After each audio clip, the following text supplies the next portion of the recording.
vamos a disponer nuestro corazón.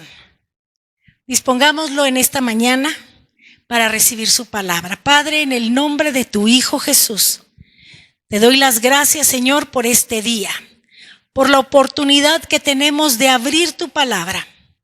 Oramos que esta palabra llegue a nuestras vidas, a nuestros corazones y encuentre una tierra que sea fértil, para que tu palabra dé fruto en nuestras vidas en una forma permanente.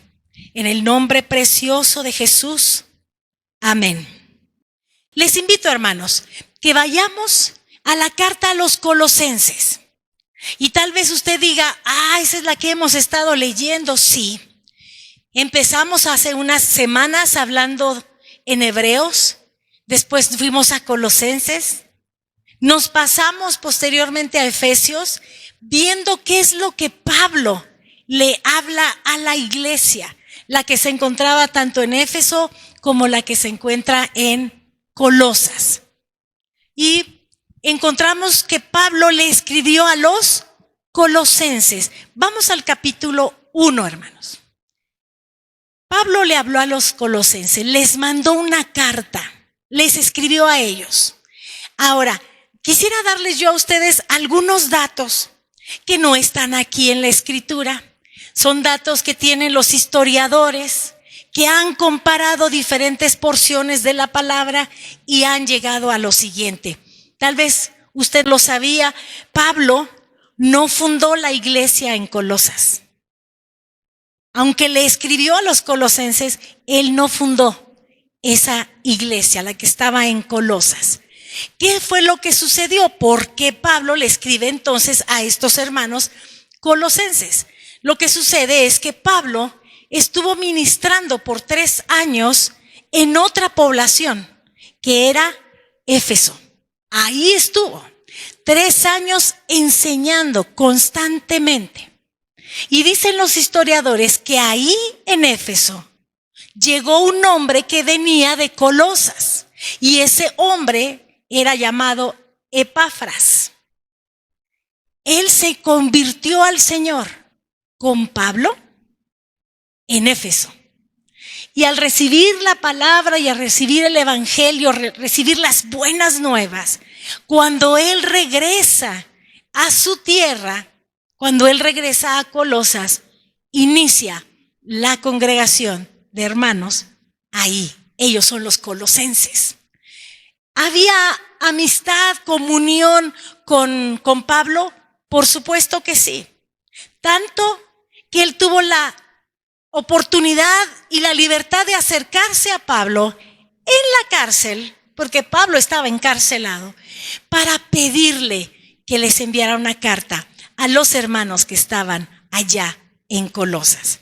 Y les pedí que abriéramos en el capítulo 1 y vamos a leer los versículos del 3 al 8. Capítulo 1, versículos 3 al 8. Es Pablo el que está hablando aquí, escribiendo: siempre orando por vosotros, damos gracias a Dios, Padre de nuestro Señor Jesucristo, habiendo oído,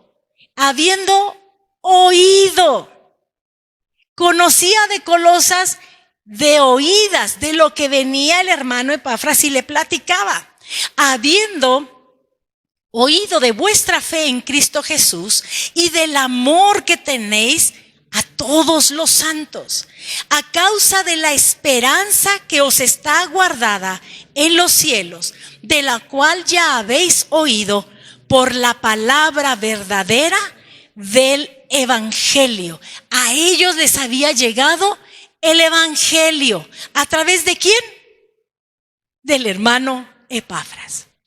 Verso 6, que ha llegado hasta vosotros, así como a todo el mundo. Esta expresión de todo el mundo es el mundo conocido para ellos, hasta donde ellos podían llegar. Ha llegado a vosotros así como a todo el mundo y lleva fruto. Hermanos, cuando recibimos la palabra, tiene que dar un fruto.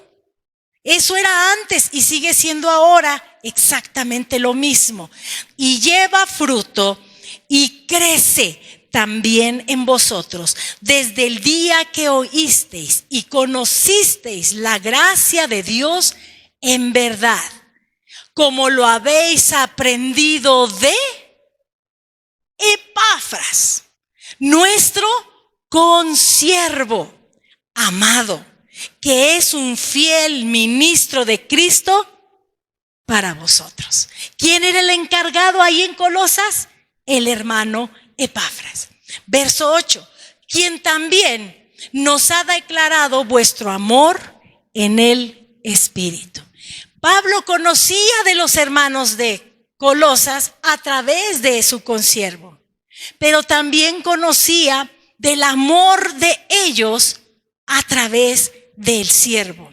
Así es de que la iglesia de Colosas no la funda Pablo, pero sí envía una carta. Y la pregunta es, ¿por qué Pablo tenía que escribirles a los colosenses?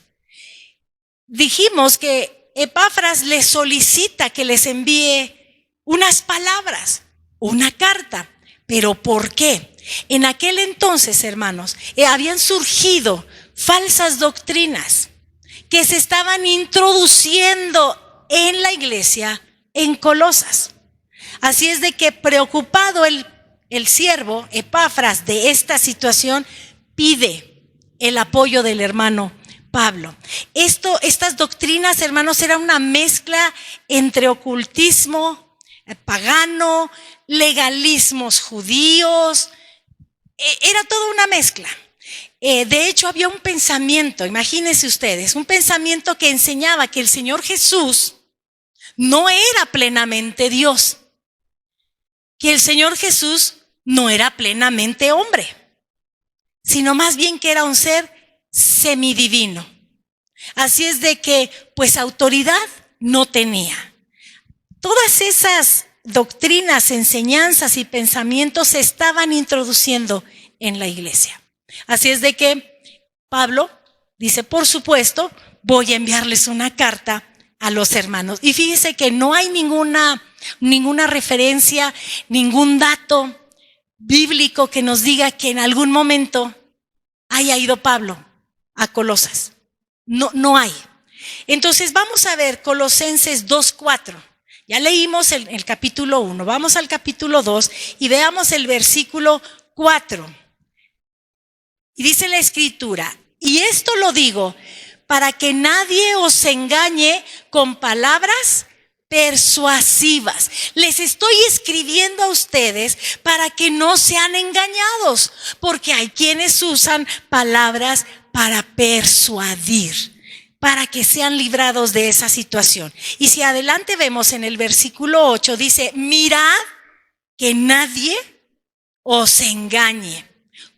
¿Por medio de qué? Por medio de filosofías y huecas sutilezas, según las tradiciones de los hombres, conforme a los rudimentos del mundo y no según Cristo. Pablo se ve motivado a escribir esta carta por las situaciones que estaba enfrentando la iglesia ahí en Colosas. Y el versículo 9. ¿Se recuerdan que les dije cuál era uno de esos pensamientos? Que Jesús no era plenamente Dios, no era plenamente divino, es más, tampoco era plenamente hombre.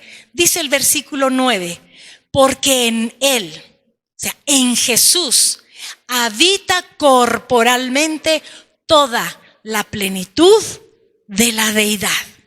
Que no los engañen, porque en Cristo habita corporalmente toda la plenitud de la deidad.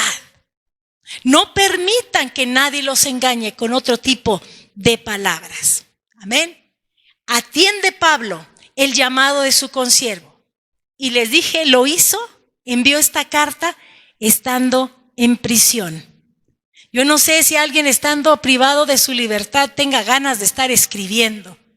Pero este hombre sin libertad, este Pablo que había sido privado de su libertad, tenía el ánimo, porque el fuego del Espíritu estaba en él. El ánimo para enviar palabras a las iglesias, en este caso a la de Colosas. Amén. ¿Y qué le dice Pablo a los hermanos en Colosas. Eso fue lo que hemos estado leyendo en ocasiones anteriores, en el capítulo 3. Leímos nosotros desde el versículo 1 hasta el 14. Quisiera hacer como un rápido resumen, que podamos recapitular de Colosenses capítulo 3, versículos del 1 al 14. Y lo vamos a ir ahora enumerando. No lo habíamos hecho, ahora lo vamos a hacer. Lo primero que les dice es que busquen. Hay que actuar, hay que hacer algo. Busquen las cosas de arriba. ¿A usted se le ha perdido algo en alguna ocasión que es importante? Es más, que es urgente. ¿Cómo lo busca? ¿Lo busca usted así por encimita? No, pues creo que no, pues por aquí no está. Usted se mete y busca y mueve y remueve hasta que encuentra lo que usted necesita. Y lo que Pablo les está diciendo es: busquen así, de esa manera, las cosas que están arriba. Lo segundo que les dice es: pongan la mira, porque puede ser alguien que buscó, pero después apartó su mirada. Pongan la mira, número 2, en las cosas de arriba, no en las de la tierra. Oiga, pero ¿y el trabajo? ¿Y la escuela? ¿No son cosas de la tierra? Pues sí, pero si mi mirada está puesta en las cosas de arriba, podré hacer todo lo de la escuela y podré hacer todo lo del trabajo, porque el Señor estará conmigo. Amén. Así es de que lo segundo es: pongan la mira ahí, en las cosas de arriba, no en las de la tierra, allá arriba, donde está Cristo, donde está su voluntad, de donde está el propósito, donde está el plan de Dios. Número 3, todo esto es acción, hermanos. Hagan morir lo terrenal. Hagan morir lo terrenal en cada uno de ustedes. Todavía hay cosas terrenales en nosotros, sí, hermanos, y tenemos que hacerlas morir. Y a veces cuesta trabajo, sí, pero hay que hacerlas morir. Y en esta parte que les está mencionando Pablo, habla de esos pecados sensuales. ¿Se acuerdan que ya los mencionamos y estuvimos explicando cada uno de ellos? Estos pecados sensuales, hermanos, dice la Escritura que desatan la ira de Dios, provocan la ira de Dios. Así es de que, dice Pablo, háganlo morir, no lo permitan, no le den lugar. Número 4, el punto número 4 es: dejen esas emociones de ira, de pleito, de enojo, de palabras deshonestas. Ya no son pecados sensuales, pero son emociones, situaciones en nuestro carácter que también es necesario que las dejemos. ¿Por qué? Porque necesitamos crecer en Cristo. Y si nosotros nos mantenemos en esas emociones de la ira, la malicia, las palabras deshonestas, lo que estamos haciendo es manifestando el viejo hombre, del cual Pablo ya nos había dicho que nos despojemos. Así es de que no le demos esa libertad, esa rienda suelta a todas esas clases de emociones, porque entonces le estamos dando libertad al viejo hombre. Número 5, despójense del viejo hombre. Hay que tomar esa decisión de despojarnos. Yo sé lo que provoca el viejo hombre en mí. Así es de que si yo veo las manifestaciones del viejo hombre, entonces tengo que tomar autoridad y decir: me despojo de ese viejo hombre. No le demos libertad. Número 5, dijimos: despójense entonces del viejo hombre. Esa es la instrucción de Pablo. La número 6, ok, ya te despojaste, pero la número 6 es ahora: revístete del nuevo hombre, de ese que fue creado por el Señor. Revestíos del nuevo hombre, porque fue creado conforme al Creador. Así es de que tenemos que revestirnos de Él. ¿Y sabe también por qué? Porque es el nuevo hombre el que puede irse renovando. El viejo hombre no quiere. El viejo hombre se resiste. No nos lo permite, pero el nuevo hombre se va renovando. Dice la Escritura, hasta el conocimiento pleno. Y llegamos al verso 12. Y este es el punto número 7. Este es un llamado. ¿Un llamado para quiénes? Para los escogidos, para los santos, para los amados. Hermanos, nosotros debemos saber que somos escogidos, que hemos sido apartados, por eso somos santos, porque hemos sido apartados. Y debemos estar claros de que somos amados. El Señor nos ha amado. Y el llamado en el versículo 12 precisamente es para esos amados, escogidos y santos. Y el llamado es vestíos.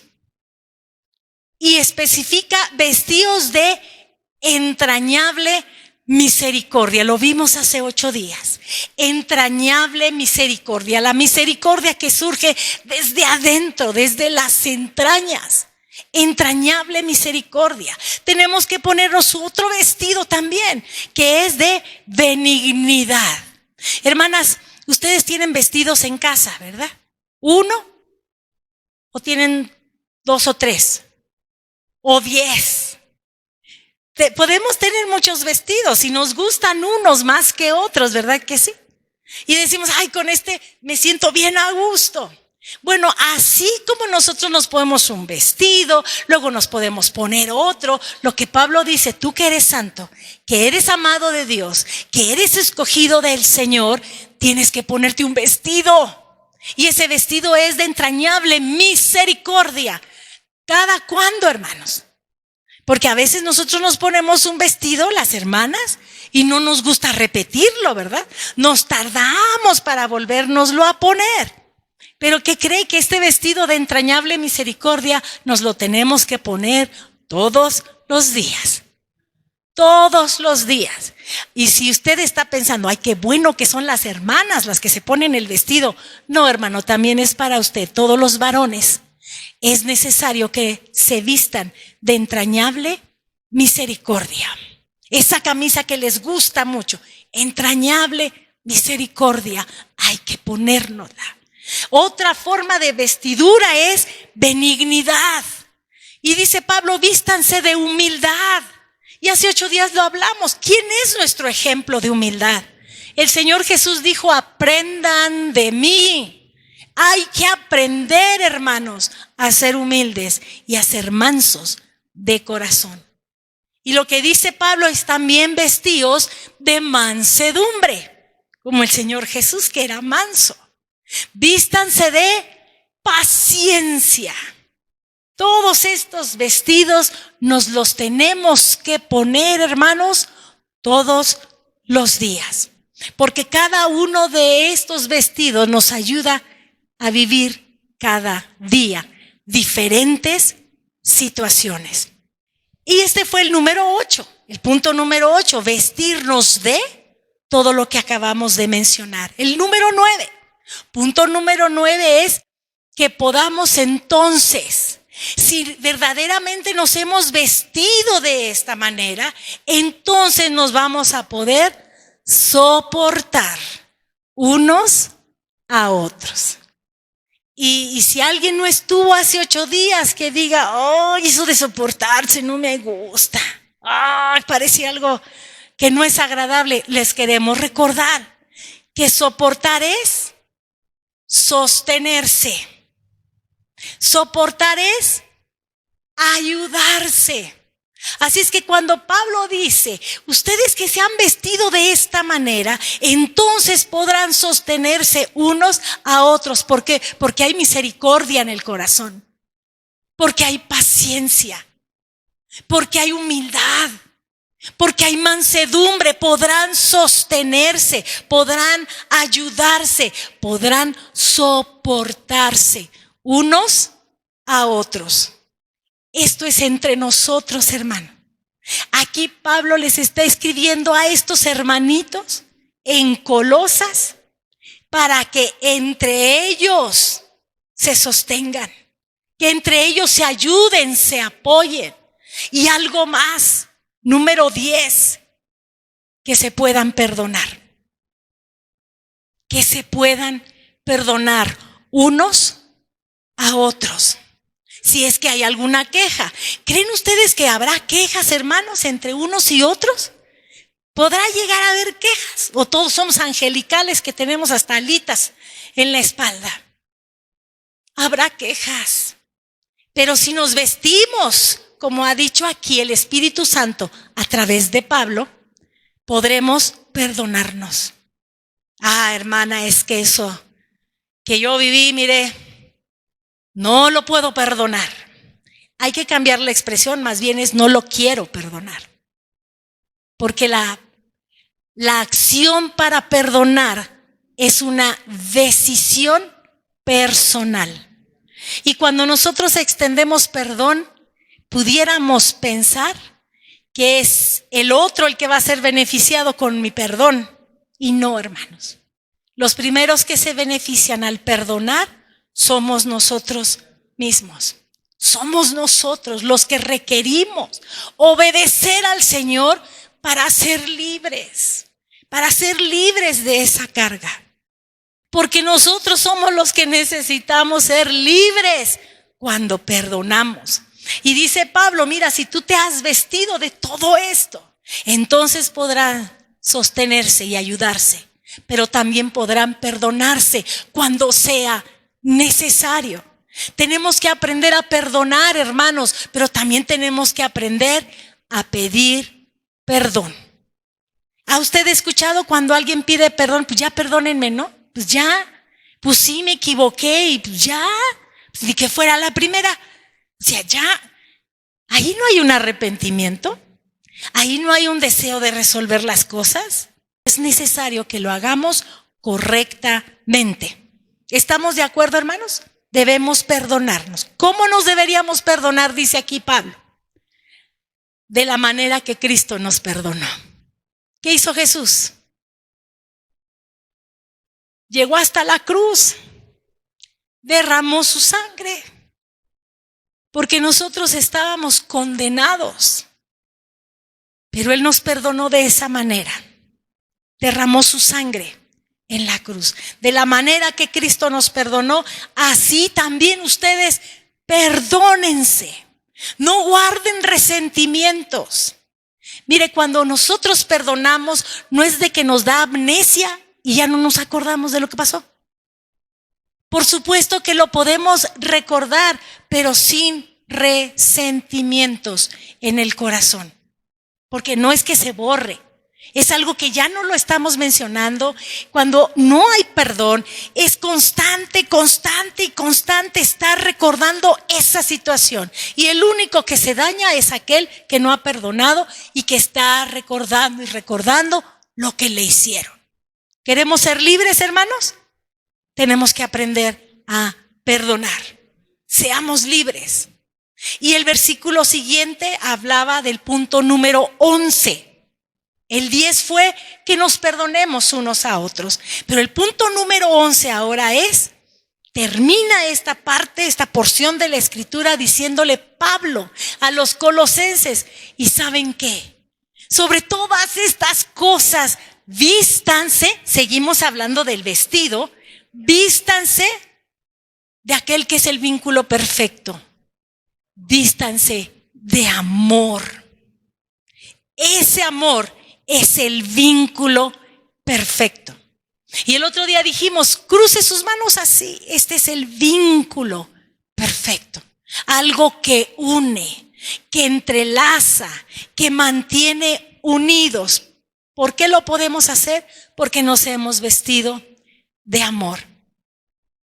Amén. Así es que mire, iniciamos estos 11 puntos buscando las cosas de arriba y estamos concluyendo vistiéndonos de amor. Así está todo este pasaje. Ahora, esto, hermanos, es todo un proceso. Mis hermanos que trabajan en fábricas, todas las maquinarias, inicia un proceso. ¿Qué pasa si se atora la máquina? Se puede perder la producción, hay pérdidas económicas, se vuelve todo un caos porque el proceso se detuvo, se bloqueó. Así es que, hermanos, si nosotros iniciamos poniendo nuestra mirada en las cosas de arriba, las que estamos buscando, no debemos parar. Debemos seguir día a día hasta que podamos estar vestidos de ese amor que es el vínculo perfecto. Amén. Ahora, Colosenses 3, versículos del 15 al 17. Vamos a leerlo, hermanos. Dice la Escritura en el versículo 15, y la paz de Dios, no la mía, no la paz del mundo, la paz de Dios gobierne en vuestros corazones, a la que asimismo fuisteis llamados en un solo cuerpo, y sed agradecidos. La palabra de Cristo more en abundancia en vosotros, enseñándoos y exhortándoos unos a otros en toda sabiduría, cantando con gracia en vuestros corazones al Señor con salmos e himnos y cánticos espirituales. Y todo lo que hacéis, sea de palabra o de hecho, hacedlo todo en el nombre del Señor Jesús, dando gracias a Dios Padre por medio de Él. Amén.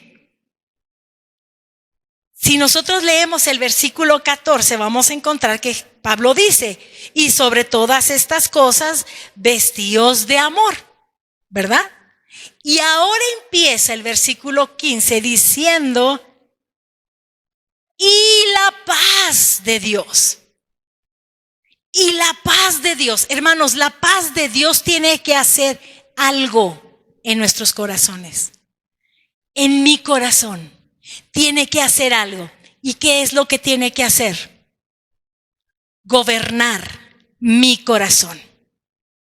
La paz de Dios tiene que gobernar. Hay otras versiones que dicen que tiene que reinar, tiene que dirigir, tiene que conducir nuestros corazones. Así es que, hermanos, es que la paz de Dios gobierne mi corazón. Es decir, que la paz de Dios dirija mi vida. Pero eso es necesario que lo permitamos. No lo va a hacer el Señor, nosotros tenemos que permitirlo. Amén. Y esto debe suceder en nuestro corazón, hermanos, porque nuestro corazón se puede llenar de ansiedad o no. Nuestro corazón se puede llenar de angustia. Nuestro corazón se puede llenar de incertidumbre. ¿Por qué? Pues porque los días son malos. Los días son malos, hermanos. ¿Usted se ha dado cuenta que los días son malos? Y nuestro corazón se puede angustiar. Pero si permitimos que la paz de Dios gobierne nuestro corazón, echará fuera la angustia, echará fuera la incertidumbre, echará fuera la ansiedad, aunque haya días malos. Debemos permitir, hermanos, que la paz de Dios nos gobierne, que reine en nuestros corazones. Esa paz, hermanos, que dice Filipenses 4:7, la paz que sobrepasa todo entendimiento. O sea, los días son malos, ¿cómo es que estás tranquilo? Los días son muy difíciles, ¿cómo es posible que estés en paz? Porque la paz de Dios sobrepasa todo entendimiento. Y dice ahí Filipenses que esa paz va a guardar mi corazón, pero también va a guardar mis pensamientos. ¿Cuántos hemos tenido luchas en nuestros pensamientos? De cosas que ni han sucedido siquiera, pero es una lucha en nuestra mente. ¿Y qué tal que pasa esto? ¿Y qué tal si pasa esto otro? Y es una angustia. Bueno, la paz de Dios puede guardar mis pensamientos y mi corazón. Guardar, hermanos, es proteger. La paz de Dios protege nuestro corazón. La paz de Dios protege nuestros pensamientos. Y esa paz, hermanos, difícilmente la tendremos si no tenemos un corazón agradecido. Es necesario tener un corazón que entienda el perdón y el amor de Dios y que eso lo lleve a estar agradecido. Cuando las personas no entienden el amor y el perdón de Dios, ¿de qué van a estar agradecidos? No lo entienden. Pero cuando sí lo podemos entender, cuando entendemos esa gracia que hemos recibido, que no la merecíamos, pero la hemos recibido, entonces nuestro corazón se enternece y agradece al Señor. Así es que, hermanos, aquel versículo que dice, en el corazón nadie manda, no es versículo, ¿verdad? Es un pensamiento que se ha forjado en el mundo. ¿Lo han escuchado ustedes? En el corazón nadie manda. ¿Lo han escuchado en las telenovelas? En situaciones así, ¿verdad? Bueno, eso no es bíblico, porque en el corazón sí manda y reina la paz de Dios. Ay, así es. Nada de que nadie manda en el corazón. Mi Señor manda en mi corazón. Su paz reina en mi corazón. Su paz gobierna mi vida. Así es que, hermanos, el versículo 15 dice que a esa paz hemos sido llamados. ¿Sí lo leyó usted así? A la que asimismo fuisteis llamados. Está hablando de la paz. A esa paz fuisteis llamados. Así es que somos hombres y mujeres de paz. Debemos ser hombres y mujeres de paz. Llamados a paz en un solo cuerpo, dice el versículo. Eso nos dice que es necesario que esa paz nos unifique, nos una. Podemos ser muy diferentes, hermanos. Podemos tener gustos muy variados, pero la paz de Dios que reina en nuestros corazones nos une, nos lleva a la unidad y a la gratitud, porque dice el versículo, y sed agradecidos. Necesitamos la gratitud unida con la paz de Dios. De esa manera, hermanos, podremos resolver nuestras diferencias.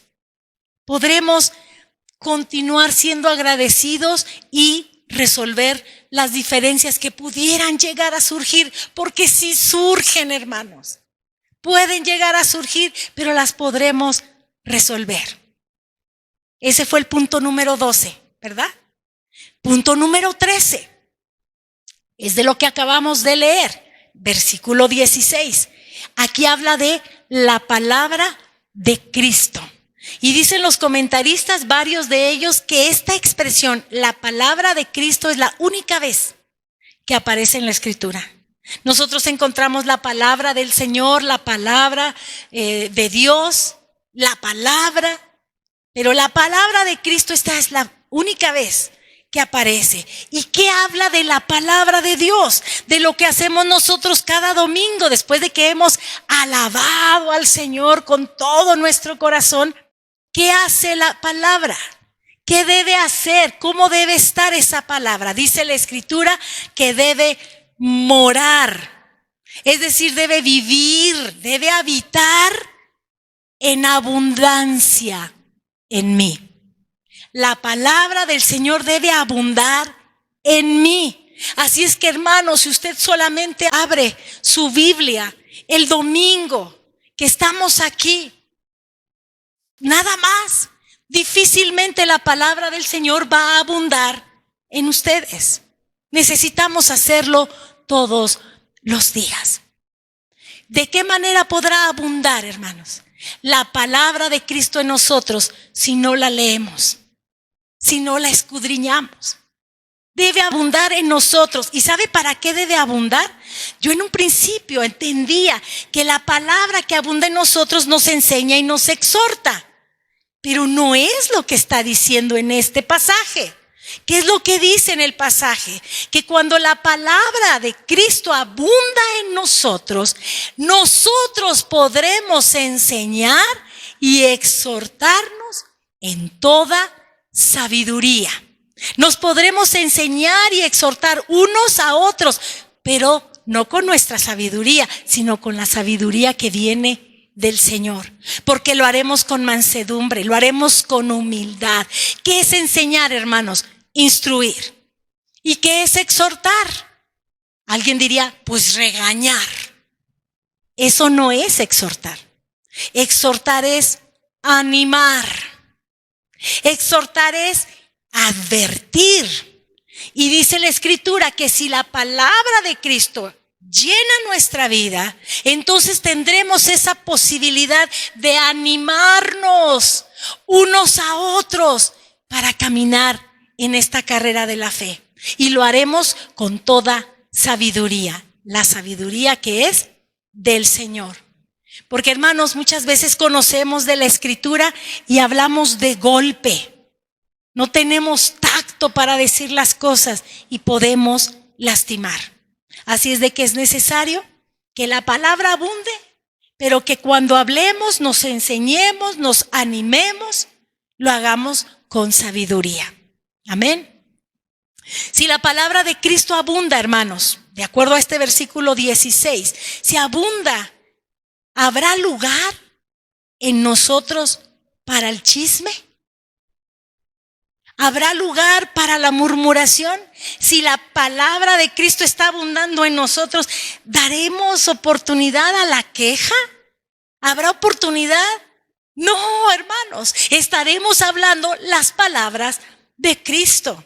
Así es que de la abundancia del corazón, dice Lucas 6:45, habla nuestra boca. Así es que si estamos llenos de la palabra de Cristo, si abunda en nosotros, de eso hablará nuestra boca. De eso podremos hablar. Amén. Y dice algo más en este versículo: cantad con gracia en el corazón al Señor. Cantar con gracia. ¿Qué canciones, hermano? ¿Qué dice ahí? Salmos, himnos, cánticos espirituales. Amén. Está diciendo, ¿verdad?, que si la palabra de Cristo mora en abundancia, de nosotros depende. Si mora en abundancia, podremos enseñar y exhortar con toda sabiduría. Pero también podremos cantar con gracia, con el corazón al Señor. Punto 14, que es el versículo 17. Dice, todo lo que hagas. ¿Cuáles cosas, hermanos? Todo lo que hagas. ¿Cuáles sí, cuáles no? Todo lo que hagas. Y aclara, ya sea hablado o de hecho, ¿sí? O haciendo algo. Lo tenemos que hacer en el nombre del Señor. ¿Sí? Es diferente este pasaje al que dice, y todo lo que hagas, hazlo como para el Señor. Ese es otro texto. El que nos dice aquí es que todo lo que tú hables, hermano, todo lo que tú hagas, lo hagas en el nombre del Señor. Así es que yo no puedo decir, vengo a murmurar en el nombre del Señor. No se podría, hermanos. Me vengo a quejar en el nombre del Señor. No se puede, hermanos. No se puede. Todo lo que hagamos, esa es la instrucción que está dando Pablo. Miren, todo lo que ustedes hagan, todo, háganlo en el nombre del Señor. Habrá muchas cosas que dejaremos de hacer, porque al intentar hacerlo nos daremos cuenta que eso no lo podemos hacer en el nombre del Señor. Y nos tendremos que detener. No podemos mentir en el nombre del Señor. No, hermanos. ¿Abuso de confianza con alguien en el nombre del Señor? No, no podemos hacerlo. Amén. y dice que debemos dar gracias. El primer versículo 15 termina diciendo, y sed agradecidos. Versículo 17, que es la porción que hemos leído en esta mañana, dice, dando gracias a Dios Padre por medio de nuestro Señor Jesucristo. Así es que, hermanos, si nos hemos vestido de amor, debemos permitir que la paz de Dios gobierne mi corazón, me dirija, me guíe. Si me he vestido de amor, es necesario que su palabra abunde en mi vida para poder hablar con toda sabiduría. Al momento de animar, al momento de instruir a alguien más, porque dice unos a otros. Y hermanos, para cantar también. Si la palabra abunda, podré cantar. Podrá salir de mis labios lo que está en la Escritura. Para cantar con gracia. Y no estamos hablando de tener buena voz, hermanos. No estamos hablando de ser muy entonados. Estamos hablando de tener gratitud para declarar quién es el Señor. Que todo tu proceder, hermano, sea en el nombre de Jesús. Todo tu caminar, todo tu hablar, todo tu actuar sea en el nombre de Jesús, como un verdadero seguidor de Cristo. Y no te olvides de dar siempre gracias al Padre por todo lo que Jesucristo ha hecho por ti. Dice otra versión en este versículo 17. Y no te olvides de dar siempre gracias al Padre por todo lo que Jesucristo ha hecho por ti. La vida cristiana, hermanos, el caminar en Cristo no se trata de no hagas. Se trata de vivir conforme a las palabras del Señor. Y en automático mi vida dejará de hacer las cosas que desagradan al Rey. No las haré de una forma externa nada más, ya dejé de hacerlas, eso es lo externo. Cuando la palabra viene desde adentro, transforma nuestra vida. Así es de que vamos a tomar las palabras que el Espíritu Santo llevó a Pablo a escribirle a los colosenses, para que nosotros podamos caminar también de esa manera. Ese es el caminar en Cristo. Porque es fácil que nos enojemos, es fácil ser tentados, pero hay que mantenernos firmes. Que la paz de Dios gobierne mi vida, gobierne mi corazón. Que la palabra de Cristo abunde en todo mi ser y que todo lo que yo haga sea en el nombre de Jesús. Amén. Vamos a orar. Señor, queremos darte las gracias por tu palabra, Señor. Oramos que tu palabra haga lo que tiene que hacer en nuestros corazones. Que tu palabra llegue a nuestras vidas y encuentre una tierra fértil en nuestro corazón. Para que sea depositada tu palabra y que lleve fruto. Y que ese fruto sea en abundancia, Señor. Que ese fruto, Señor, sea permanente, Padre, en el nombre precioso de Jesús. Hoy con mis hermanos, Señor, deseamos, Señor, que tu paz sea la que gobierne nuestros corazones.